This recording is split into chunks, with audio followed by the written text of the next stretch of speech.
Hey, Megan, Dr. G here for SPKN, the Sport Professional Knowledge Network, and today we welcome Jennifer Lynn Williams as our honored guest. Jennifer is the new Chief Development Officer for the USA Basketball Foundation.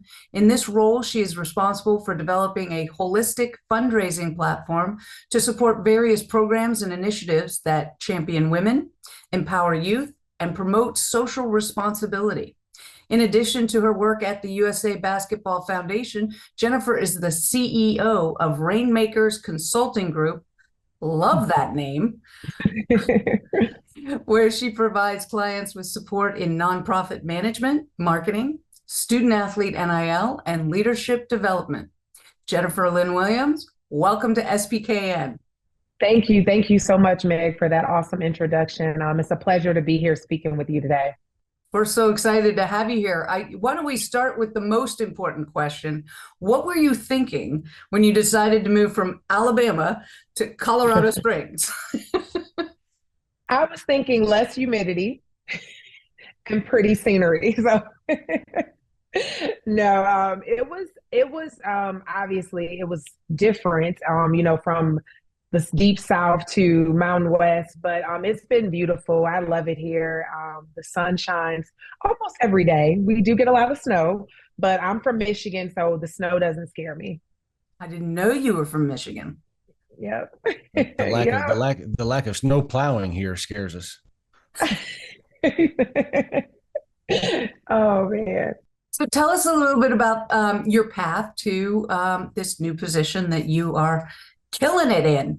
Yeah, so I've been in athletic administration pretty much since my playing career was over, so almost 20 years, and had a really awesome opportunity to transition to USA Basketball. I had been in higher ed as an athletic director and on the fundraising side for about 15 years, and then was just presented with this awesome opportunity with USA Basketball to oversee their foundation. And it aligned with my core values. I really love the pillars that the foundation stood for, which is youth empowerment, champion women, and promoting social responsibility. All of that resonated with me. And I felt that it would be easy to advocate and to have success generating funding for those three because, I hate to sound cliche, the youth is definitely our future. And then, with us celebrating the 50 years of Title IX, we really have to be intentional about having women in places that traditionally have been identified for men. And so the foundation wants to, give women more opportunities in sport, careers in sport, and then promoting social responsibility. We want to provide access and opportunity for everyone. And we believe that sport brings people of all demographics together. And that's something we want to continue to do as we grow the game here at USA Basketball.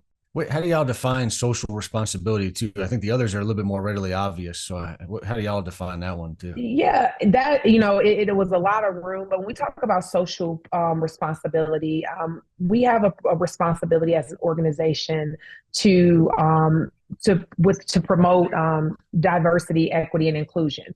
And we want to be able to give people of all nationalities, all races, gender, the opportunity to play because basketball just teaches you so many life skills. Not everyone's going to be an Olympian, but we can show you how to be a champion in life through basketball. And so really being strategic and going into underserved populations and providing access. And then again, I created a program called the Torch Leadership in Sport Mentoring Program, where we pair students from minority serving institutions, HBCUs, with my executive team members so that they're exposed to opportunities not only within sport, but at USA Basketball, because I was just blown away by the different roles, that we have here in our organization and want others to be aware of opportunities at NGBs, especially USA Basketball.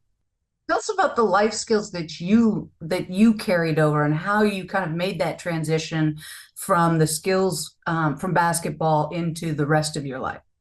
Basketball was something my dad used to always talk to me about. I was a late bloomer, so I didn't start playing until sixth grade. I actually played baseball and soccer first, and then just kind of stumbled upon basketball. But I loved it once I got more involved in the game, and it just taught me about hard work, time management, how to get along and interact with all types of people. I really love the team concept, and that's something I've pretty much based my leadership skills off of. I like a team environment. I like a family environment, and that's something I always had with the sport of basketball. And then the confidence, it just gives you confidence to lead. And I tell people all the time when we're speaking to youth that you don't have to you don't have to be the main scorer or the person who scores the most points to be a leader. You can lead in other ways, in other capacities. And it's just about, learning how to communicate effectively with your teammates and coaches and creating buy-in and having confidence. So I'm grateful for basketball. I tell people if I wasn't a student athlete, I probably wouldn't have been able to lead an athletic department during a pandemic. So I'm grateful for the skills, the resiliency, and just the, being solution oriented, all those things that playing sports, specifically basketball, teaches you. I find it interesting that you didn't have any interest in coaching. Did you have good coaches coming up? Did you find something missing as you were an athletic director, leading other coaches? For me, it was patience. My patience to deal with 15 of me, it just wasn't, going to happen. But I respect coaches and the time they put in, but I just felt like, when I was coming up, I didn't see women who had families coaching. And that was something I knew was non-negotiable for me. And even in athletic administration, that was a fear of mine, being an AD. You just didn't see women being able to have families, or I didn't see it. And so it was kind of intimidating. And I look at a lot of my coaching friends, the hours they put in. And as an administrator, you put in hours, but as a coach, it's another level. And, I had some awesome coaches. And, I tell people it takes a special person to coach. My dad was my coach. My high school coach was amazing. I still keep in contact with him. My college coach, she would write a recommendation for me. It was a drop of a dime. So I respect all my coaches and I'm grateful for them, but I just didn't have that skill set to go and be a coach and that patience for me. But I knew I wanted to affect the game in a different way. And I felt being an administrator was a better fit for my skill set. I wanted to be able to be a sounding board for coaches because I understand what they go through, having had my dad as a coach, having had tons of my friends are coaches, but then also being able to use my skills from a marketing, fundraising, external side to be able to give student athletes what they need, especially student athletes at limited resource institutions. I wanted to be able to use those skills to help them be able to have access to opportunities they may not have had otherwise. All right, let's talk about this torch leadership program too. I wrote that down to come back to. I'm really interested in with your background and working where you've worked at and helping with diversify as well as you talking about gender inclusion and getting more women coaches because that is a national, right? We know from decades long research too that women and women of color are underrepresented, depending on how we compare that underrepresented, whatever percentage we use, but they're not showing up at the levels that you would expect at the high collegiate, high school, youth, professional levels. Right. Yeah. And we saw a need. We actually have two programs here at USA Basketball. The Torch program is the one that I created last year. Our cohort is actually finishing up the end of May. But it was really just me wanting to, help USA Basketball be able to identify a pipeline of students of color who has an interest in sport. And then also having holistic relationships with people in the industry. I know, like I said, as an athletic director and working the majority of my career at minority serving institutions, that's the biggest thing I saw was the access and the opportunity. And so any way that I can use what the people I know and people in my circle to provide that access, I'm going to do that.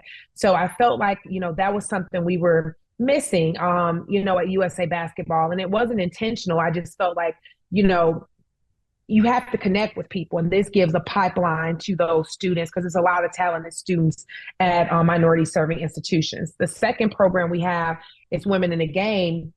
And that's really geared on getting women exposed to careers in sport. We actually have our conference coming up in Dallas in conjunction with the Women's Final Four on March 31st. Thanks to a generous donor, I was able to offer 10 scholarships for women 18 and older to attend that event. We will pay for their travel, their accommodations, and comp the registration. So, this was something, a new layer to the program, by being able to bring people in who may not have been able to get there for financial circumstances, to give them that opportunity. And I was so excited by the turnout. We had over 200 applications come in a less than a 3-week window. So people were excited. The ones who were selected are super excited. But this is what we want to continue to do. We want to continue to have those populations that are underrepresented in the sport industry being able to have access. Everyone may not go on to work in a sport, but giving them the tools and the access and the opportunities to connect with executives and people who are in the industry, and then other like-minded people who want to be the next generation of leaders. That's really what it's about. So, I mean, for folks too, and I remember I was a strength conditioning coach, went to my first conference when I was 19. Do you want to say what? And we had one of our students too, that's director of basketball operations at Kansas, went to the NCAA Women's Final Four too. So I don't want to speak for you, but can you say what happens at those things, and why does that have such a profound impact, and why is there such high demand from folks wanting to attend that? Being at our conference, you're just around some game changers. The speakers that we've had, they're amazing women who are doing phenomenal things in the industry. And so, when you can get firsthand knowledge from a coach, Cheryl Reeves, who's our, women's national team coach, the coach of the Minnesota Lynx. When you can have Ari Chambers, who started Highlighter, speak to you about social media managed content creation, which is a new field. That wasn't a career when I came out of college. That's a new lane to go into. We had the head of the Pac-12. She was the head ref come out, because we don't have a lot of women represented refereeing. So it's amazing to have these women talk about their roles, their path, and how they want to be intentional about helping other women. That was something, we didn't have a lot of programming like that when I was coming up. I'm thankful to the female mentors and the male mentors that I've had and champions throughout my career. But I love that we're seeing more programming designed to help women and just anyone in general who want to work in sport. Are you doing any coach development type of programs that work with the coaches in USA Basketball or? Yes, we do a lot of our coaching clinics. They normally are in the summer months, like spring and summer, and all that information, it can be accessed on our on usab.com if you go to youth programs. But we do a lot of coaching clinics. I know we're in Texas a lot. We're in Florida. I think we're going to be in Georgia, but I know the list just was released in terms of where those coaching clinics, what they call them, coaching academies, will be. But yes, the coaching piece is so important. Those are the ones that are guiding our young people and, shaping how they develop, not just on the court, but in life. And so we want to be able to provide them, with the proper techniques, the proper sets, their skill set, their tool bag, so to speak, so that they can teach that next generation of potential coaches.